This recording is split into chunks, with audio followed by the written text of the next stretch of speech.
Hari ini kakek kepo kembali lagi ke bengkel paman berkacamata. Bukan membawa gorengan tetapi membawa 2 buah piston rusak berharap paman bisa memperbaikinya. Melihat kondisi piston, paman mengatakan bahwa memperbaiki kedua piston ini tidak akan bisa. Namun jika kedua sisi piston dipotong dan disatukan, itu mungkin bisa. Tentu saja proses perbaikan ini memerlukan keahlian tingkat 8. Pertama-tama paman berkacamata memproses piston yang telah diberi tanda silang, meletakkannya di cak penjepit dan melakukan proses pengikisan.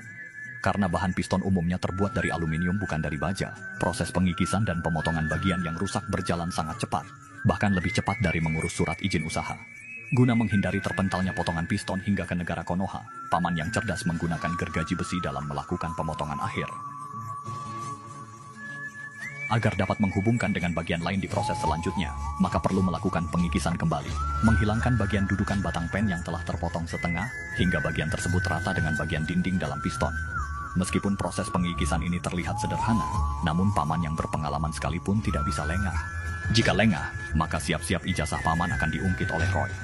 Setelah paman melakukan pengukuran diameter lingkaran menggunakan sigmat, piston itu pun memenuhi syarat penyambungan. Agar sambungan lebih kuat dari patung penyu, maka paman mengambil spidol dan melakukan pewarnaan manja. Kemudian melakukan pembuatan ulir. Hanya dengan cara ini kekuatan sambungan piston dapat terjamin. Sekarang piston pertama telah selesai pemrosesan, berikutnya tentu saja memproses piston kedua, meletakkannya di cak dan melakukan proses pembubutan pada bagian kepala piston. Setelah paman melakukan pengikisan selama 5 menit, bagian kepala piston yang mengalami kerusakan itu pun telah dihilangkan. Agar dapat menghubungkan kedua piston tersebut, proses pembuatan ulir kedua tidak bisa dielakkan.